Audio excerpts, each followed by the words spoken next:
Hello friends, assalamu alaikum. Namaskar. মই আজি অন্য এটা ৰেচিপি লৈ আহিছো। আজি মই ইভিনিং স্ন্যাক্স বনাম। ইভিনিং স্ন্যাক্সটো মই কেনেকৈ বনাইছো, কি দি বনাইছো তাকে শেয়াৰ কৰিম। দেখাই পাই আছে। মই ইভিনিং স্ন্যাক্সৰ কাৰণে অলপ পানী এনেকৈ উতলাই লৈছো দেখিছে। পানীখিনিত মই অলপ নিমখ দিছো আৰু 1 চামুচ তেল দিছো। আৰু এইখিনি হল পিঠাগুৰি মানে ৰাইস ফ্লোৰ। মই পিঠাগুৰিখিনি এনেকৈ পানীত উতলাই লম মানে এইখিনি এটা ডো বনাই লম মই পিঠাগুৰিখিনি সিজাই পেলাই। তেলটো দিয়াৰ কাৰণ হল পিঠাগুৰি এনেকৈ ডো বনালে বা বেলিলে ফাটি যায়। তেলটো দিলে অলপ স্মুথ হয়, ভাল হয়। সেইকাৰণে মই পানীতে 1 চামুচ তেল দি দিছো। আৰু যেতিয়া মথা হয় বস্তুটো মথাৰ সময়ত হাতত অলপ তেল লৈ সেইখিনি মঠিলেও খুব ধুনীয়া হয়, স্মুথ হয়। এটো কেঁচা পিঠাগুৰি হয়, সেইকাৰণে মই অলপ ঢাকি দিম। গেছটো একদম ল কৰি পেলাই ল ফ্লেমত ৰাখি ঢাকি দিছো। এয়া 5 মিনিট মান এনেকৈ ঢাকাৰ পিছত খুব ধুনীয়াকৈ সিজে বস্তুটো। পিঠাগুৰিটো আৰু বস্তুটো আহিছে। পিঠাগুৰিখিনি খুব ধুনীয়াকৈ সিজে। আৰু মই ৰাইস ফ্লোৰ দি বনাইছো কাৰণ হল ৰাইস ফ্লোৰটো হেলদি হয়। এয়া মই নমাই লৈছো, খুব ধুনীয়াকৈ সিজিছে। মই এইখিনি খুব ধুনীয়া কৰি মঠি লম মানে এইখিনি অলপ গৰমে মঠিব লাগে। বেছি ঠাণ্ডা হৈ গলে বেছি ডাঠ হৈ যায়, তেতিয়া অলপ কষ্ট হয়। এয়া মই খুব ধুনীয়াকৈ খচি লৈছো। আৰু মই দেখিছে কিমানখিনি জোখৰ ডো এটা লৈছো। লৈ পেলাই মই এইটো মোটা কৰি বেলি লম।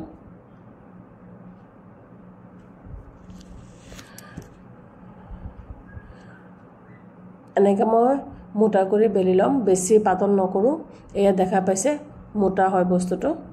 এয়া মোটা কৰি বেলি লৈছো। এনেকৈ মই গুটেকিটা বেলি লম। 4টা হৈছে ৰুটি। 4টা ৰুটি মই বেলি লম। এটা ৰুটিত মই অকমান হালধি গুৰি দিছিলো মানে কালাৰৰ কাৰণে। সেইখিনি দেখাই পাব। এয়া মই এটা ৰুটিখিনি হেকি লৈছো, অলপ হেকি লৈছো। কেঁচা পিঠাগুৰিৰ কাৰণে ৰুটিটো অলপ নৰম হৈছে। মই সেইকাৰণে তাৱা এখনতে অলপ হেকি লৈছো। হেকাৰ সময়ত মই অকমান জাস্ট তাৱাখনত অকণ ব্ৰাছ দি অলপ তেল লগাই লৈছিলো। শুকান হেকা নাই, অলপ তেল লগাই লৈছিলো। এই দেখিছে মই একদম মচমচীয়া কৰি নেহেকো। এইটো কালাৰ হলেই হৈ যাব। মই এনেকৈ গুটেকিটা 4টা ৰুটি হেকিলো। এনে ভিডিওটো অলপ দীঘল হৈছে, মই বেছি দীঘল নকৰো। এনেকৈ মই গোটেইখিনি হেকা নেদেখাও। এয়া হেকা হৈ গ'ল। এইটো হালধীয়া কালাৰ দেখিছে যে এইটো অলপ মই হালধি দি লৈছিলো। এয়া মই এতিয়া এইখিনি কাটি লম। ইয়াতে মই কৈছো ভিডিওটো যদি ভাল লাগে লাইক শেয়াৰ কমেন্ট কৰিব, লাইক এটা দিব, কমেন্ট কৰিব, জনাব ভিডিওটো ভাল হলেও জনাব, বেয়া হলেও জনাব। ভাল লাগিলে ভাল লগা কমেন্ট এটা দিব। এয়া মই এনেকৈ কাটি লম। এইটো পিজ্জা কাটাৰ হয়, এইটো দিয়ে মই কাটি লম।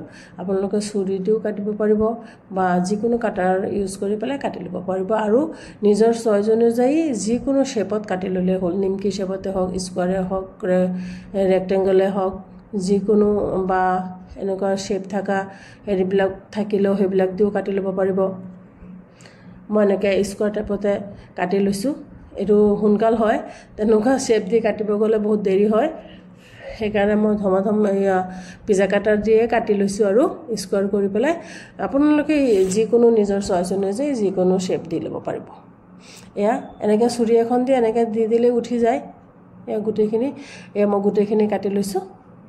দেখিছে মই এইটো শেপতে কাটি লৈছো। লৈ পেলাই এতিয়া মই এয়া ঢালাই কেৰাহী এটা লৈছো। ঢালাই কেৰাহী কি হয়, কিছুমান কেৰাহী আছে খুব ভাল বগা হৈ থাকে আৰু কিছুমান এনেকৈ কোলা দাগ লাগি যায়।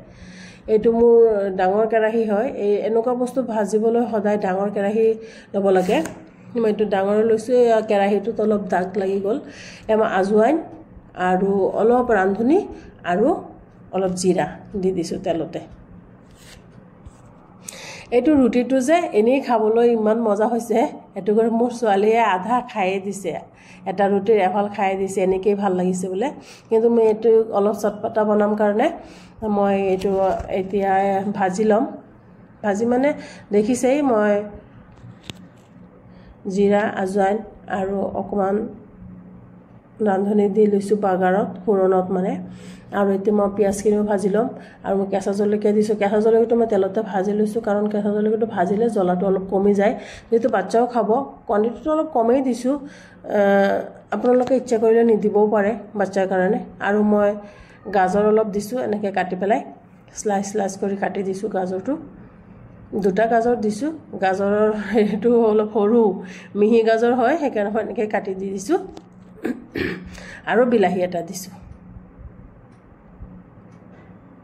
দি পেলাই মই এইখিনি অলপ ভাজি ল'ম মানে গাজৰ বা পিঁয়াজ এইবিলাকতো কেঁচাই খাব পাৰি বিলাহীওতো খাব পাৰি হ'লেও অলপ ভাজি ল'লে মানে ভাল হয় বস্তুটো কেঁচা গুণটো নাহে এতিয়া মই এইখিনি দি দিছোঁ ৰুটিকেইটা যে মই কাটি লৈছিলোঁ এইকেইটা মই দি দিছোঁ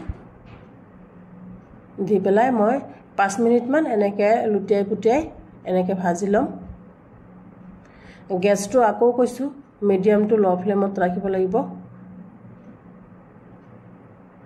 আৰু এইটো অলপ তলত লাগি গ'লেও কোনো অসুবিধা নাই অকণ মচমচে টাইপৰ হয় ভালেই লাগে মই এতিয়া অলপ সয়া চচ দি দিছোঁ আৰু অলপ মই টমেটো চচ দিম টমেটো কেচপ দিব পাৰে বা চচো দিব পাৰে মই চচটোৱে দিছোঁ সয়া চচ আৰু টমেটো চচ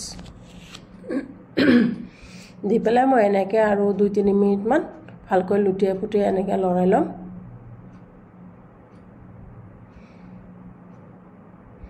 আৰু মই ইয়াত অলপ ধনিয়া পাত দিম আপোনালোকে কচুৰি মেথি বা নৰসিংহ পাত ভাজি পেলাই এনেকৈ মোহাৰি পেলাই দি দিলেও খুব ভাল লাগে মই ধনিয়া পাতটো স্কিপ হৈ গ'ল দিয়া দেখুওৱা নহ'ল মোৰ হৈয়ে গ'ল মই ওপৰতো গাৰ্নিছৰ কাৰণে অলপ ধনিয়া দি দিছোঁ আৰু কেইটামান কেঁচা জলকীয়া এনেকৈ দি দিছোঁ দেখাত ধুনীয়া লাগিবৰ কাৰণে এয়া মোৰ ইভিনিং স্নেক্স ৰেডি খুব টেষ্টি আৰু ইয়ামি হৈছিলে আপোনালোকে বনাই চাব খুব ভাল পাব ভিডিঅ'টো চোৱাৰ কাৰণে থেংক ইউ